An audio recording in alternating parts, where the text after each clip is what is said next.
بسم الله الرحمن الرحيم. الحمد لله وكفى وسلام على عباده الذين اصطفى. أما بعد فأعوذ بالله من الشيطان الرجيم. بسم الله الرحمن الرحيم. هو الذي بعث في الأميين رسولا منهم يتلو عليهم آياته ويزكيهم ويعلمهم الكتاب والحكمة وإن كانوا من قبل لفي ضلال مبين. وقال النبي صلى الله عليه وسلم: من يأخذ عني هؤلاء الكلمات فيعمل بهن أو يعلم من يعمل بهن. فقال أبو هريرة رضي الله تعالى عنه: قلت يا رسول الله أنا يا رسول الله. فأخذ بيدي فعد خمسا وقال: اتق المحارم تكن أعبد الناس، وارض بما قسم الله لك تكن أغنى الناس، وأحسن إلى جارك تكن مؤمنا، وأحب للناس ما تحب لنفسك تكن مسلما، ولا تكثر الضحك فإن كثرة الضحك تميت القلب. رواه الترمذي. أو كما قال النبي صلى الله عليه وسلم: صدق الله العظيم وصدق رسوله النبي الكريم ونحن على ذلك لمن الشاهدين والشاكرين والحمد لله رب العالمين. درود شریف پڑھ لیں.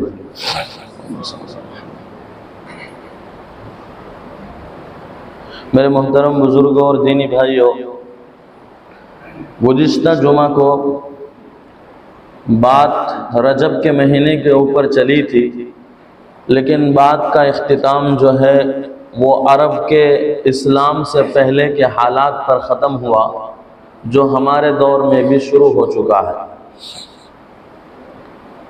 تو عرب کے اندر سب سے زیادہ برائیاں موجود تھی، سب کچھ موجود تھے، لیکن ان سب کے باوجود اللہ نے ان کو یا اس زمانے کو فرمایا گیا ہے جہالت کا زمانہ. یہ نہیں کہا گیا شراب کا زمانہ وغیرہ وغیرہ جو پچھلے جمعہ کو بات آ چکی ہے. تو انہی میں سے یہ آج کی بات ہے کہ جب وہاں بہت زیادہ خباثت غالب آئی، برائیاں غالب آئی، اور وہ لوگ جو ہے اپنے آپ کو کہتے تھے کہ ہم حضرت ابراہیم علیہ السلام کے ملت کے ماننے والے ہیں، ہم مسلمان ہیں، لیکن حال یہ تھا کہ شراب بھی پیتے تھے، حال یہ تھا کہ ننگے طواف کرتے تھے، اللہ کے گھر کا ننگا ننگا طواف کرتے تھے، زناکاریاں عام تھی، آپس میں لڑائیاں عام تھی. ان سب کے باوجود وہ اپنے آپ کو ملت ابراہیم کے ماننے والے کہتے تھے. تو ضرورت اس بات کی تھی کہ وہاں پر کوئی ایسا انسان آئے جو ان کو سچ مچ میں ملت ابراہیم بتائے، سچ مچ میں ان کو اللہ کیا چاہتے ہیں وہ بتائے. تو لہذا جب اللہ کو مناسب لگا تو اللہ تعالیٰ نے ایک نبی امی کو وہاں مبعوث فرمایا، جس کے بارے میں قرآن کی آیت ہم نے آپ کے سامنے پڑھی. اللہ نے فرمایا کہ انہی میں سے ایک رسول ہم نے بھیجا. پھر هو الذی بعث فی الامیین رسولا منہم، ان امیوں میں، ان ناواقف لوگوں میں، ان جاہل لوگوں میں انہی میں سے ایک رسول ہم نے بھیج دیا. کیوں بھیجا؟ کیونکہ وہ لوگ ناواقف تھے، ان کو پتہ ہی نہیں تھا کہ دین کیا ہے، اسلام کیا ہے، اللہ کیا چاہتے ہیں، جنت کس سے ملتی ہے، جہنم سے چھٹکارا کیسے ملے گا، ان باتوں کا ان کو پتہ نہیں تھا. امی تھے وہ لوگ. تو انہی امیوں میں سے ایک امی کو ہم نے نبی بنا کر بھیجا. میرے نبی کا سب سے بڑا لقب اگر کوئی ہے وہ نبی امی ہے. امی کا مطلب کچھ نہیں جاننے والا. حضور امی تھے، لیکن آپ نے دنیا والوں کو ایسا سبق دیا ہے کہ جو سبق بڑے بڑے پڑھے لکھے بھی نہیں دے سکتے تھے. حضور امی تھے، آپ کو ایک لفظ پڑھنا نہیں آتا تھا، لیکن اللہ کا کلام جو پوری دنیا پر پیش کیا گیا، پہاڑوں پر پیش کیا گیا تو پہاڑ کے ریزے ریزے ہو گئے، چکنا چور ہو گئے پہاڑ، قرآن کو اٹھا نہ سکے. لیکن حضور کے سامنے جب پیش کیا گیا اس قرآن کے 30 پارے کو، 6666 آیتوں کو اللہ کے رسول صلی اللہ علیہ وسلم کے سینے مبارک نے سارے قرآن کو اپنے اندر سمو لیا. اور یہی کتاب ہے کہ جس کے اندر ساری جہالت کی باتوں کو ختم کر کے اچھی چیزیں کیا ہے وہ سکھایا گیا ہے۔ تو اللہ کے نبی علیہ السلام کو اللہ نے مبعوث فرمایا کہ بعث فی الامیین رسولا منہم یتلو علیہم آیاتی۔ سب سے پہلی چیز اللہ نے جب رسول کو بھیجا تو رسول کا پہلا فریضہ اور رسول کا پہلا کام یہ دیا گیا کہ ان کو یہ قرآن پڑھ پڑھ کر سنائیں، قرآن پڑھ پڑھ کر سمجھائیں کہ اللہ کیا چاہتے ہیں، جنت کیسے ملے گی، جہنم سے کیسے چھٹکارا ملے گا۔ یہ نہیں کہ جو تم چاہتے ہو کہ بس طواف کرنا ہے، اللہ کیا چاہتے ہیں پتہ نہیں، بس طواف کر رہے ہیں، بدن بھی کھلا ہوا ہے، شرمگاہیں کھلی ہوئی ہیں، ننگے ہو کر طواف کر رہے ہیں۔ اللہ یہ نہیں پسند کرتا۔ یہ کس نے بتایا؟ یہ حضور آنے کے بعد حضور نے بتایا۔ شراب کو اللہ پسند نہیں کرتے، شراب حرام ہے، کس نے بتایا؟ حضور نے آ کر سنایا۔ اللہ کی کتاب تو امت کو معلوم ہوا، اس وقت کے ناواقف لوگوں کو معلوم ہوا کہ بھئی شراب حرام ہے، کسی کی عزت لوٹنا یہ حرام ہے، کس نے بتایا؟ حضور آئے تو بتایا۔ کسی کے مال پر ڈاکہ زنی کرنا یہ حرام ہے، کس نے بتایا؟ حضور آئے تو بتایا۔ آپسی لڑائی جھگڑے کو ختم کرنا یا آپسی لڑائی جھگڑوں پر سالوں سال گزار دینا یہ بری چیز ہے، یہ حرام ہے، یہ اچھی بات نہیں، یہ کس نے بتایا؟ حضور آئے تو بتایا۔ تو حضور آئے اور حضور نے آ کر صلی اللہ علیہ وآلہ وسلم امت کو یہ بتایا اور اس وقت کے ناواقف لوگوں کو یہ بتایا کہ یہ ساری برائیاں ہیں، ان سے اللہ راضی نہیں ہوتے، ان سے جنت نہیں ملتے، ان سے تو جہنم لازم آ جاتی ہے۔ تو یتلو علیہم آیاتہ، اس کے بعد یہ بات جب پڑھ پڑھ کے سنایا تو لوگوں کے اندر ایمان کی روشنی آئی۔ اب ان کے دلوں کے اندر جو برائیاں موجود تھی، دل کو بھی تو پاک کرنا تھا، تو کیسا پاک کریں گے؟ وَيُزَكِّيهِمْ، حضور ان کا تزکیہ فرماتے، یعنی ان کے دلوں کو صاف کرتے۔ حضور کا دوسرا کام یہ تھا کہ پہلے آپ ان کو دین سکھاتے، جب وہ دین سیکھ کر آپ کے پاس آتے تو آپ علیہ السلام ان کے قلب کو صاف کرتے کہ دل کے اندر جو برائیاں جمی پڑی ہیں، آپسی حسد ہیں، گناہوں کی خواہشات ہیں اور گناہوں کے جو ولولے اندر سے اٹھتے ہیں، ان ساری چیزوں کو پاک کرنا، اس کو تزکیہ کہتے ہیں۔ یہ خانقاہ میں جو اللہ کی ضربیں لگائی جاتی ہیں، لا الہ کی ضربیں لگائی جاتی ہیں، یہ کیوں؟ یہی تزکیہ ہے، یہ بھی حضور کا کام ہے۔ تو حضور علیہ السلام کو اللہ نے دوسرا کام یہ لازم کر دیا کہ آپ ان کے تزکیہ فرماتے۔ اسی لیے حضرت مولانا الیاس صاحب رحمۃ اللہ علیہ کے بارے میں آپ نے کئی بار سنا ہوگا۔ حضرت نے فضائل اعمال میں بھی حضرت شیخ الحدیث زکریا رحمۃ اللہ علیہ نے بیان فرمایا ہے کہ چچا جان دن بھر تبلیغ کرتے، ہفتوں دوسروں کے یہاں دوسرے گاؤں میں جاتے تبلیغ کرتے، لیکن آخر میں کیا ہوتا کہ جب پورے ہفتے 10 دن 3 دن کتنے بھی جا کر لوگوں کو دین کی باتیں سکھاتے، وہی یعلمہم الکتاب، دین حضور کا دین ان کو سکھاتے تھے لوگوں کو، اس کے بعد آپ سب سے پہلے خانقاہ کے اندر جاتے، خانقاہ کے اندر جا کر اپنا تزکیہ کرتے، اس کے بعد پھر آپ بنگلے والی مسجد کو پہنچتے۔ تو تزکیہ یہ بھی ضروری ہے۔ اللہ کے دین کا کام ہم کر رہے ہیں، اللہ کے دین کو ہم دوسروں تک لے کر جا رہے ہیں، خود اپنے آل و اولاد کو دین سکھا رہے ہیں، لیکن صرف دین سکھانا میرے بزرگوں کافی نہیں ہے، بلکہ اس کے ساتھ ساتھ تزکیہ ضروری ہے، اپنے دل کو صاف کرنا ضروری ہے، ورنہ ہم دین کے دعوت دیتے ایسے بن جاتے ہیں کہ اتنا تکبر ہمارے اندر آتا، اتنا گھمنڈ ہمارے اندر آتا ہے کہ اللہ کی پناہ پھر ہم اپنے سے زیادہ اچھا کسی کو سمجھتے ہی نہیں۔ جو روایت ہم نے آپ کے سامنے پڑھی ہے انشاءاللہ اس کا بھی مطلب اور مقصد مختصر ہم آپ کے سامنے پیش کرتے ہیں۔ اس میں بھی حضور نے یہی فرمایا، حضور نے ایک حدیث ہے یاد آ گئی، حضور علیہ السلام نے ارشاد فرمایا کہ 2 چیزیں جس کے اندر ہے تو اللہ تعالی اس کے لیے جنت میں جانا آسان ہو جاتا ہے، اور 2 برائیاں جس کے اندر ہیں، اس کا مقابلہ جس کے اندر ہے، اس کے لیے جنت میں جانا مشکل ہو جاتا ہے۔ وہ کیا ہے؟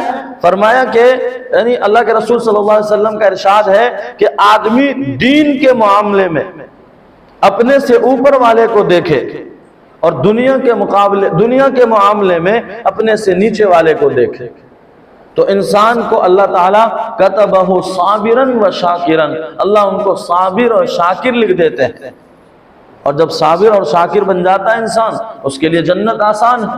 صبر کرنے والا، یعنی کیا مطلب اس حدیث کا؟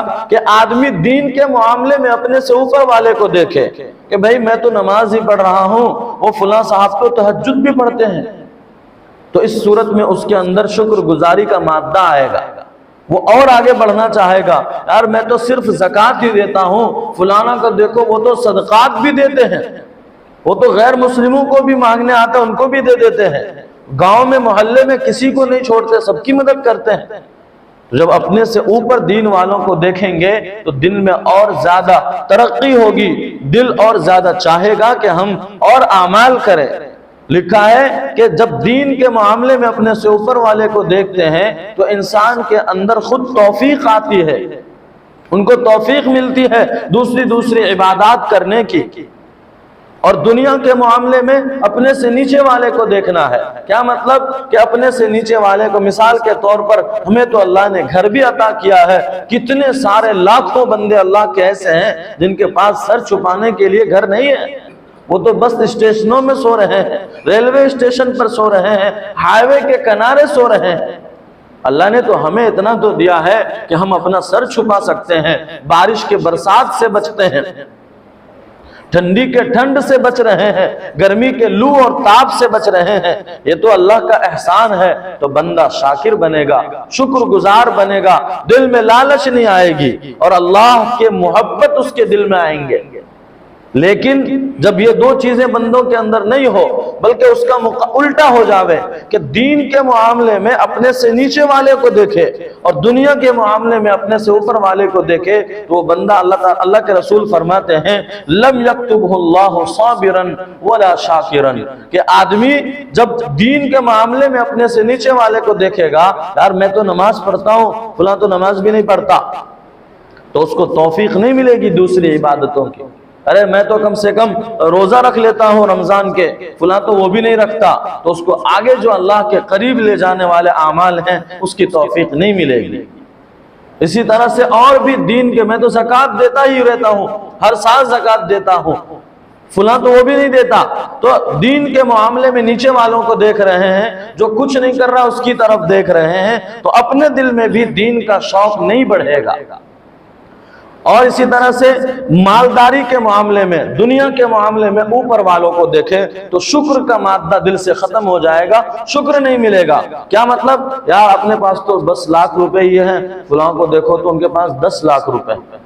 جب یہ بات دل میں سوچیں گے، اپنے پاس تو سائیکل ہے، اس کے پاس تو 4 ویلر ہے، 4 چکے کی گاڑی ہے، تو کیا ہوگا؟ دل میں جو شکر آنا چاہیے اور صبر آنا چاہیے وہ نہیں آئے گا، بلکہ آدمی اس کو حاصل کرنے کی کوشش کرے گا تو کیا ہوگا؟ حرام کیا، حلال کیا، ناجائز کیا، جائز کیا، ہر ایک پر منہ مارتا پھرے گا اور ہر ایک میں ہاتھ لگائے گا، یہاں تک کہ اللہ کا نافرمان بن جائے گا۔ وہ افسوس ہی کرتا رہ جائے گا زندگی بھر، اس کو غم کبھی بھی اس کا ختم نہیں ہوگا۔ کیوں کہ ابھی 4 چکے کی گاڑی اس کے پاس آ گئی، تو کے دل میں یہ اپنے سے دنیا والوں کو آگے دیکھ رہا ہے، تو دل میں شوق ہوگا، یار کاش اپنے پاس فلائٹ آ جاتی، کاش ہیلی کاپٹر خرید لیتا، کاش ٹرین خرید لیتا، کاش ٹرک ہو جاتے، کاش اتنی ساری گاڑیاں ہوتی۔ ایسے بس دل میں سوچ اور تمنائیں بڑھتی رہتی، یہاں تک کہ موت آ جاتی۔ اسی لیے آدمی کو چاہیے کہ دین کے معاملے میں اپنے سے اوپر والوں کو دیکھے۔ میں تو نماز ہی پڑھتا ہوں، فلاں نفلی نماز بھی پڑھتے ہیں، میں تو فرائض ہی پڑھتا ہوں، فلاں تہجد بھی پڑھتا ہے، فلاں اوابین بھی پڑھتا ہے، فلاں نفلی نماز ہے عشاء کے بعد پڑھنا شروع کر دیتا ہے، تو انسان کو توفیق ملے گی۔ اور دنیا کے معاملے میں نیچے والوں کو دیکھے کہ میرے پاس تو کھانے کے لیے کم سے کم ہے، فلاں کے پاس تو وہ بھی نہیں ہے، بیچارے بھیک مانگ رہے ہیں، میرے پاس تو سونے کے لیے نرم بستر ہے، لوگوں کو دیکھا جاوے اسٹیشنوں پر تو ان کے پاس سونے کے لیے بھی کچھ نہیں ہے، وہ تو فرش پر سو رہے ہیں، پتھر، ٹھنڈا موسم ہے، ٹھنڈی کے دنوں میں پتھر پر سو رہے ہیں۔ تو دل کے اندر اللہ کا شکر آئے گا کہ میرا مولا تیرا شکر ہے، تیرا احسان ہے کہ تو نے ہمیں یہ چیزیں عطا کی۔ خیر میرے بزرگوں، آدمی جب تزکیہ انسان کا نہیں ہوگا، دل جب صاف نہیں ہوگا تو ایسی بیماریاں اس کے اندر آئیں گی کہ ہم دین کا کام تو کر رہے ہیں، اللہ کے راستے میں نکل رہے ہیں، اللہ کی باتیں کر رہے ہیں، تعلیم و تعلم کر رہے ہیں، پڑھا رہے ہیں، بیان کر رہے ہیں، تقریر کر رہے ہیں، تفسیر کر رہے ہیں، لیکن دل نہیں بنا ہے، تزکیہ نہیں ہوا ہے، جو حضور کا عمل ہے وہ نہیں ہوا ہے، تو پھر دل بیکار ہوگا اور وہ سارے کام جو ہم اوپر کے کر رہے ہیں اس سے کوئی فائدہ نہیں ہوگا، ایک آنا بھی فائدہ نہیں ہوگا۔ اسی لیے قرآن کہتا ہے کہ حضور علیہ السلام کو جب مبعوث فرمایا گیا، آپ کو کام دیا گیا کہ پہلے لوگوں کو دعوت دی جاوے، ان کو کتاب سکھائی جاوے، ان کو دین سکھایا جاوے، جب وہ دین پر آ جاوے ان کا تزکیہ کیا جاوے، دوسرے نمبر پر ان کا دل بنایا جاوے۔ یہ جتنے بھی اللہ والے ہیں، جتنے بھی خانقاہ چل رہے ہیں، جتنے بھی ضربیں لگائی جاتی ہیں، وَيُزَكِّهِمْ پر عمل کرتے ہیں، تو ہمیں ہر ایک چیز کی ضرورت ہے۔ جیسا کہ میں نے ابھی آپ کے سامنے رکھا کہ حضرت جی مولانا الیاس صاحب رحمۃ اللہ علیہ کا عمل یہی تھا کہ آپ پورے دین کے کام کرتے، لوگوں کے گلیوں گلیوں میں جاتے، دین کی دعوت دیتے، لیکن اخیر میں مرکز پر پہنچنے سے پہلے آپ خانقاہ میں جاتے، خانقاہ میں جا کر دل بناتے، یا دل میں جو وہ ہم نے دعوت دی ہے، ہم تو 3 دن میں جا رہے ہیں، ہم تو 40 دن میں جا رہے ہیں، مسجد کے 5 اعمال کرتے ہیں، مقامی کام کرتے ہیں، یہ ساری چیزیں جب دل میں آئیں گی تو دل اندر سے بھرا پڑا ہے تکبر سے، گھمنڈ سے، فخر سے، تو کیا ہوگا؟ جب تزکیہ نہیں ہے تو وہ اور آدمی بیمار ہوتا جائے گا، روحانیت بگڑتی جائے گی، یہاں تک کہ وہ آدمی کسی کو عزت نہیں دے گا، کسی کو نہیں، یہاں تک اب جو معاملہ ہے، برا نہ مانیے میرے بزرگوں، جو بعض لوگوں سے دیکھا جا رہا ہے، چونکہ تزکیہ والا عمل نہیں ان کے پاس، کسی شیخ سے جڑے نہیں ہیں، کسی اللہ والوں کی مجلس میں جاتے نہیں ہیں، تو حال یہ ہو گیا ہے کہ اپنے آپ کو ہی علامہ سمجھتے ہیں، ان کے سامنے کوئی عالم کوئی بات کہہ دے، ان کے پاس دلیل موجود ہو، لیکن اس کے باوجود بھی وہ عالم کی بات کو ٹھکرا دیتے ہیں۔ وجہ کیا ہے؟ تزکیہ نہیں ہوا، دل نہیں بنا ہے۔ ورنہ جو اعمال ہمارے ہیں، دعوت و تبلیغ کے اعمال ہیں، تواضع سکھائے جاتے ہیں، اس میں تواضع سکھائے جاتے ہیں۔ کیا مطلب؟ کہ اس کے اندر اپنے چھوٹوں سے پیار کرنا سکھایا جاتا، اپنے بڑوں کا احترام کرنا سکھایا جاتا ہے، اپنے علماء کی عزت کرنا سکھایا جاتا ہے۔ لیکن جب تزکیہ نہیں ہوا، دل نہیں بنا ہے، تو پھر میرے بزرگوں وہ برائیاں آتی جائیں گی اور پھر ہم اپنے آپ کو متکبرین میں شامل کر لیں گے۔ تو میرے نبی کا دوسرا عمل تھا کہ آپ لوگوں کا تزکیہ کرتے، جہالت کو ختم کرنے کے بعد، دین پہ لانے کے بعد ان کا تزکیہ کرتے۔ اس کے بعد فرمایا وَيُعَلِّمُهُمُ الْكِتَابَ وَالْحِكْمَةَ، پھر ان کو اور زیادہ جب دل بھی بن گیا اور دین کے اندر بھی آ گئے تو ان کو پھر قرآن سکھاتے تھے، حکمت کی باتیں سکھا۔ حکمت سے مراد حدیث ہے، حضور اپنی طرف سے اپنے ارشادات فرماتے، صحابہ اس پر عمل کرتے تھے۔ تو یہ عمل ہے حضور علیہ السلام کا۔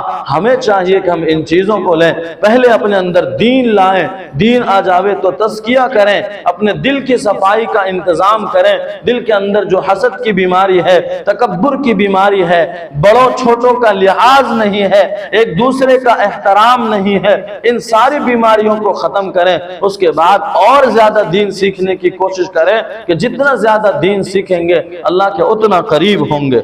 خیر میرے بزرگوں، اس کے بعد ہم نے آپ کے سامنے ایک روایت پڑھی، مختصر اس کا ترجمہ کر دیتے ہیں۔ حضرت ابو ہریرہ رضی اللہ تعالیٰ عنہ فرماتے ہیں، ایک مرتبہ حضور علیہ السلام نے اعلان فرمایا کہ من یأخذ منی هذه الکلمات، مجھ سے یہ سارے کلمات کون لیں گے، یعنی یہ باتیں میں تمہارے سامنے رکھنے والا ہوں، کون ہے جو یہ باتیں مجھ سے لے گا، یا یہ کہ مجھ سے لے کر کے خود بھی عمل کرے اور دوسروں کو سکھائے تاکہ یعملوا بہن، یہ ان کلمات پر عمل کریں۔ حضرت ابو ہریرہ کو رضی اللہ تعالیٰ عنہ حضور نے 5 باتیں سکھائی، 5 باتیں سکھائی۔ انسان ان 5 باتوں پر بھی عمل کر لے تو کیا کیا ان کو انعام ملتا ہے، حضور نے اسی روایت میں ارشاد فرمایا۔ تو حضرت ابو ہریرہ رضی اللہ تعالیٰ عنہ فرماتے ہیں، جب حضور نے اعلان کیا تو ابھی صحابہ سوچ ہی رہے تھے، میں نے ہاتھ اٹھایا کہ یا رسول اللہ، میں ہوں نا، میں لینے کے لیے آپ سے تیار ہوں۔ حضرت ابو ہریرہ رضی اللہ تعالیٰ عنہ کا حال یہ تھا کہ آپ حدیث سیکھنے کے لیے ہر دم حضور کے ساتھ رہتے تھے، کہ آپ حدیث کی کتابیں دیکھیں گے، حدیث کی کتابوں میں سب سے زیادہ احادیث اگر کسی صحابی سے نقل کی گئی ہیں وہ حضرت ابو ہریرہ رضی اللہ تعالیٰ عنہ۔ دین کا اکثر حصہ ہمیں ان سے ملا ہے، حضور سے لے لے کر امت کو دیا ہے۔ تو اس وقت بھی حضرت ابو ہریرہ رضی اللہ تعالیٰ عنہ پیچھے نہیں ہٹے، فرمایا رسول اللہ میں ہوں، مجھے وہ کلمات سکھا دیجئے۔ حضور نے کہا کہ حضرت ابو ہریرہ فرماتے ہیں کہ جب میں نے یہ کہا کہ رسول اللہ میں ہوں، تو حضور نے میرا ہاتھ پکڑا اور پکڑنے کے بعد 5 چیزیں مجھے گنتی کے ساتھ سکھائیں۔ پہلی چیز ارشاد فرمایا اتق المحارم تکن اعبد الناس، انعام بھی بتایا اور کیا کرنا ہے وہ بھی بتایا۔ فرمایا جو بھی دنیا میں حرام چیزیں ہیں ان ساری چیزوں سے بچ جا، دنیا کا سب سے بڑا عبادت گزار تو کہلائے گا۔ سب سے بڑا عبادت گزار دنیا میں جتنی بھی حرام چیزیں ہیں، کیا حرام چیزیں ہیں؟ جب جو بھی حرام چیزیں ہیں اس کو چھوڑے گا تو آدمی حلال کی طرف آئے گا، اور حرام کو چھوڑنا یہ عبادت ہے۔ لہذا نماز پڑھنا یہ عبادت ہے، نماز کو چھوڑنا یہ حرام ہے۔ تو حضور نے فرمایا حرام کو چھوڑ دے، عبادت گزار بن جائے گا۔ روزہ رکھنا عبادت ہے، روزہ کو چھوڑنا حرام ہے۔ لہذا کوئی بھی بندہ جب روزہ کو نہیں چھوڑے گا، روزہ رکھے گا، وہ عبادت گزار ہوگا۔ زکوٰۃ نہ دینا حرام ہے، لہذا زکوٰۃ نہ دینے کو آدمی چھوڑ دے گا، زکوٰۃ دینے لگے گا، عبادت گزار بن جائے گا۔ جھوٹ بولنا حرام ہے، جھوٹ کو چھوڑے گا، سچ بولے گا، سچ بولنا عبادت ہے، آدمی عبادت گزار بن جائے گا۔ گناہ کرنا حرام ہے، اپنی نگاہوں کو بری جگہ استعمال کرنا حرام ہے، اس نگاہ کو بری جگہ کی طرف دیکھنے سے چھوڑے گا، اچھائیوں کی طرف دیکھے گا، بندہ عبادت کرے گا، عبادت گزار بنے گا۔ الغرض میرے بزرگوں، انسان حضور علیہ السلام فرماتے ہیں کہ آدمی سارے حرام کام کو چھوڑ دے، سب سے بڑا عبادت گزار بن جائے گا۔ کتنا سمپل اور کتنا آسان حضور نے ہمیں فرمایا ہے کہ ہم چاہتے ہیں عبادت گزار بن جائیں، ہمارا نام عبادت گزاروں میں آئے، لیکن ہم حرام چھوڑنے کو تیار نہیں۔ نمازیں کئی کے وقت کی اڑا رہے ہیں، جو نماز پڑھ رہے ہیں وہ بھی نماز با جماعت کا خیال نہیں، جو نماز با جماعت ہے انہیں بھی سنت کے مطابق نماز نہیں پڑھنا ہے۔ تو میرے بزرگوں، ہمیں عبادت گزار بننے کے لیے بہت سادہ سا حضور نے فرمایا جو بھی چیزیں شریعت کے خلاف ہیں، جو بھی چیزیں حضور کے فرمان کے خلاف ہیں، جو بھی چیزیں اللہ کے فرمان کے خلاف ہیں، ان سب کو چھوڑ دو۔ جو حضور چاہتے ہیں وہ کر لو، جو اللہ چاہتے ہیں وہ کر لو، جو شریعت چاہتی ہے وہ کر لو۔ تکن اعبد الناس، دنیا میں سب سے بڑا عبادت گزار تو بن جائے گا۔ اس کے بعد حضور فرماتے ہیں دوسری چیز کہ دنیا والوں سے بے نیاز ہو جا، یعنی جتنی اللہ نے تمہیں عطا کی ہے اس پر راضی ہو جا۔ ورضا بما آتا بما قسم اللہ لک تکن اغنى الناس، اس کا انعام کیا ملے گا؟ یعنی اللہ نے جو تیرے مقدر میں لکھ دیا ہے بس اسی کے مطابق زندگی جی۔ اور میں نے جو ابھی شروع میں آپ کے سامنے میں فرمان نبی سنایا کہ آدمی جب دین کے معاملے میں اپنے سے اوپر والوں کو دیکھے گا اور دنیا کے معاملے میں اپنے سے نیچے والوں کو دیکھے گا، اللہ اس کو صابر اور شاکر لکھ دیں گے۔ وہی یہاں حضور فرماتے ہیں کہ دنیا میں جو چیزیں ہیں اس کو چھوڑ، بلکہ اللہ نے تیرے لیے کیا لکھا ہے اتنے پر راضی ہو جا۔ اللہ نے ایک گھر ہمارے لیے لکھا ہے، اتنے پر راضی ہو گئے۔ اللہ نے ہماری قسمت میں اتنے پیسے لکھے ہیں، اتنے پر راضی ہو گئے۔ اللہ نے ہمارے لیے اتنے ہی کپڑے لکھے ہیں، اس پر راضی ہو گئے۔ الغرض میرے بزرگوں، جو کچھ اللہ نے ہماری قسمت میں لکھا ہے اس پر راضی ہو جانا۔ حضور فرماتے ہیں تکن اغنى الناس، سب سے بڑا مالدار بن جائے گا۔ مالداری پیسوں کا نام نہیں ہے، مالداری زمین جائیداد کا نام نہیں ہے۔ دوسری روایت حضور خود فرماتے ہیں کہ لیس الغنا غنى العرض، مالداری سامان اور دولت کا نام نہیں ہے، بلکہ الغنا غنى النفس، مالداری تو نفس کی مالداری ہے کہ نفس ہر چیز سے بے نیاز ہو جاوے، دنیا کی طرف دیکھنے سے بے نیاز ہو جاوے۔ اللہ نے ہمیں جتنا دیا ہے اتنے پر راضی ہو اور اللہ کا شکر گزار بنے، یہ مالداری ہے۔ تو ہمیں چاہیے کہ ہم اپنے آپ کو، چاہے ہم غریب ہیں، ہمارے پاس کچھ بھی نہیں ہے، یا ہمیں اللہ نے کروڑوں روپے دیے ہیں، اتنا ہی ہے، ہم امبانی بننا چاہیں، اڈانی بننا چاہیں، تو یہ ہم کبھی بھی شاکر اور صابر نہیں بن سکتے اللہ کے یہاں۔ اور مالداروں میں اللہ کے یہاں شامل نہیں ہو سکتے۔ اللہ نے ہمیں جتنا دیا اس پر راضی ہو جا۔ حضور فرماتے ہیں تو ہی سب سے بڑا اللہ کے یہاں مالدار ہے۔ وَرْضَ بِمَا قَسَمَ اللَّهُ لَكَ تَكُنْ أَغْنَى النَّاسِ۔ اس کے بعد حضور نے فرمایا تیسری چیز وَأَحْسِنْ إِلَى جَارِكَ وَأَحْسِنْ إِلَى جَارِكَ تَكُنْ مُؤْمِنًا۔ ایک اور صفت لے لے مجھ سے، پانچ میں سے تیسری چیز کہ اپنے پڑوسیوں کے ساتھ حسن سلوک کر، جو بھی تیرے گھر کے آزو بازو میں لوگ ہیں ان کے ساتھ اچھا معاملہ کر، کامل مومن بن جائے گا۔ مومن کامل ہونے کی صفتوں میں سے ایک صفت حضور نے بتلا دی کہ ہمارے پڑوسی ہمارے ساتھ اچھے رہیں یا ہم اپنے پڑوسیوں کے ساتھ اچھے رہیں۔ یہ بہت ضروری ہے میرے بزرگوں، یہاں تک کہ حضور تو ایک روایت میں فرماتے ہیں کہ حضرت جبریل بار بار میرے پاس آتے رہے، بار بار آتے رہے اور پڑوسیوں کے حقوق اتنے بتلاتے رہے کہ مجھے تو ڈر ہونے لگا کہ کہیں میرے مال میں میراث میں بھی پڑوسیوں کا حق نہ ہو جائے۔ میراث مطلب ہم جب انتقال کر جاویں تو ہم نے جو دولت چھوڑی ہے، جو مال جو جائیداد چھوڑے ہیں، زمین چھوڑے ہیں، اس میں ہماری اولاد کا حصہ ہوتا ہے، ہماری بیوی کا حصہ ہوتا ہے، ہمارے والدین کا حصہ ہوتا ہے، یہ میراث کہلاتا ہے۔ تو حضور فرماتے ہیں مجھے تو خوف ہونے لگا کہ پڑوسیوں کے اتنے حقوق جبریل بار بار اللہ کی طرف سے لے کر آ رہے ہیں کہ کہیں وہ میراث میں بھی پڑوسیوں کو حصہ نہ دلوا دے۔ تو پڑوسیوں کے حقوق ہیں، پڑوسیوں کے ساتھ عزت کے ساتھ رہنا، ہمارا ایسا معاملہ ہو کہ ہمارے پڑوسیوں کو ہمارے سے تکلیف نہ ہو۔ لیکن افسوس آج ہمارے پڑوسی ہم سے پریشان ہوتے ہیں۔ ہمارے گھر کے بازو میں دوسرے کا گھر ہے، ہم دن بھر دیواروں کو کھٹ کھٹ کرتے رہیں، بازو میں پڑوسی سو رہا ہے، بیچارے کو نیند نہیں آ رہی، کیوں کہ بازو والا مسلمان بہت پریشان کر رہا ہے۔ تو یہ ہم اور بھی کئی تکلیف ہیں، یہ تو میں نے ایک مثال دی، ایگزامپل دی میرے بزرگوں۔ تو تیسری چیز حضور علیہ السلام نے فرمایا وَأَحْسِنْ إِلَى جَارِكَ تَكُنْ مُؤْمِنًا، مومن کامل بننا ہے تو یہ معاملہ اور یہ چیز لے لے کہ اپنے پڑوسیوں کے ساتھ اچھا معاملہ کر۔ امی عائشہ صدیقہ رضی اللہ تعالی عنہ کی غالباً روایت ہے کہ پڑوسی کون ہیں؟ جو ہمارے گھر کے بازو میں رہتے ہیں وہی پڑوسی ہیں یا اور بھی پڑوسی ہیں؟ تو وہاں تو بتلایا گیا ہے کہ گھر کے اس طرف بھی تقریباً 40 قدم تک، گھر کے اس طرف بھی تقریباً 40 قدم، یعنی گھر کے چاروں جانب 40 قدم کے اندر جتنے بھی گھر ہیں وہ سب ہمارے پڑوسی۔ یاد رکھ لیجئے، یا اس سے 40 قدم سے کچھ قدم زیادہ یا کچھ قدم کم ہے غالباً یہ روایت، کہ اس ارد گرد میں جو بھی گھر والے ہیں وہ سب ہمارے پڑوسی ہیں۔ لہذا ہمیں ان کی عزت کرنا چاہیے، ان کا احترام کرنا چاہیے، انہیں ستانا نہیں چاہیے۔ بہت بڑی وعیدیں اس کے بارے میں آئی ہیں حضور۔ اب بتلا اس کا الٹا لے لیجئے کہ جب اپنا پڑوسی خوش نہیں ہے تو حضور کہتے ہیں جب تیرا پڑوسی تجھ سے خوش ہے تو تو مومن ہے۔ لہذا اگر کسی کا پڑوسی خوش نہیں ہے تو کیا ہے، ہم اندازہ لگا لیں کہ ہمارے اندر ایمان نہیں۔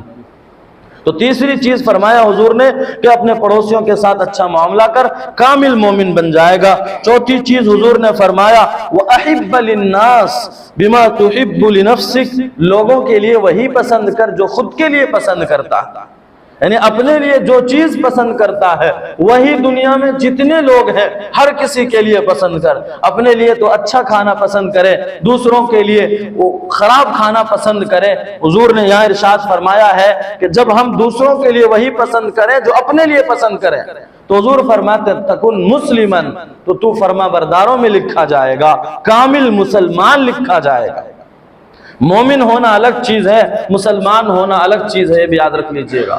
خیر وقت نہیں ہے ورنہ آپ کے سامنے اور تشریح کی جاتی۔ تو حضور فرماتے ہیں کہ لوگوں کے لیے وہی پسند کر جو تو اپنے لیے پسند کرتا ہے، تو تکن مسلمن، کامل مسلمان بن جائے گا۔ لہذا اس کا الٹا ہم سوچ لیں کہ جو اپنے لیے تو ہم اچھا پسند کریں، ہم اپنے مسلمان بھائیوں کے لیے، یہاں للناس کا لفظ ہے، ناس میں مسلمان، غیر مسلمان، یہود، نصارہ سب آ گئے۔